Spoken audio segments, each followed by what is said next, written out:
Imagine owning a piece of the very exchange where you buy your stocks, the platform that processes crores of trades every single day. That's now going public. NSE has filed its DRHP, and the largest IPO in Indian corporate history is officially in motion. NSE has been trying to list for over a decade.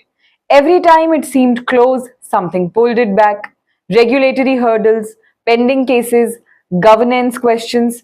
But in January this year, SEBI finally issued its no objection certificate, which was the one thing that NSE had been waiting for all along.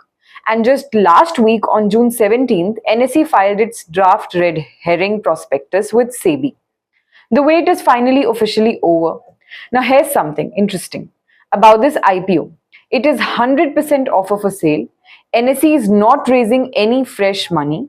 Existing shareholders, institutions like LIC, SBI, GIC are the ones selling. So every rupee that comes in goes to them, not to NSE itself. The exchange doesn't need the capital. It's doing just fine. This listing is really about giving public investors access to a business they've been trading on for years, but never been able to own. And what a business it is! Transaction charges make up nearly 79% of NSE's operating revenue, with options trading alone accounting for over 60% of that.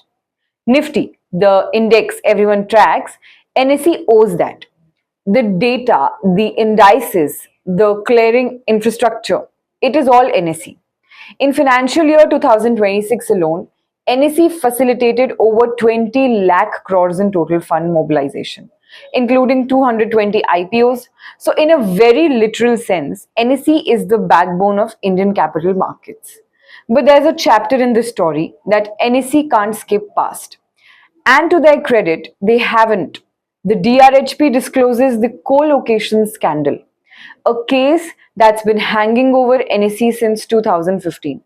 The allegation was that certain brokers got faster preferential access to NSE's trading servers, giving them an unfair edge over everyone else. NSE has now proposed to pay around 1,491 crores to SEBI to settle both the co-location and dark fiber cases.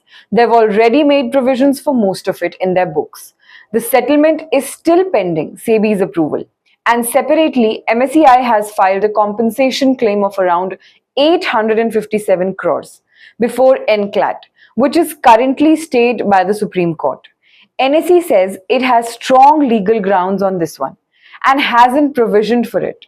In total, the DRHP discloses 18 criminal proceedings, 21 material civil proceedings, 43 tax proceedings, and 6 statutory and regulatory proceedings against the exchange. So where does this leave us?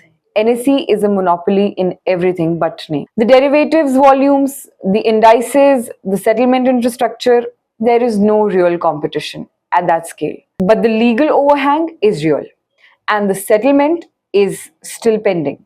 The IPO is expected sometime in the late 2026, and unlisted shares are already trading in the grey market, around 1,950 to 2,050 rupees. And one more thing, NSE's shares will trade on BSE.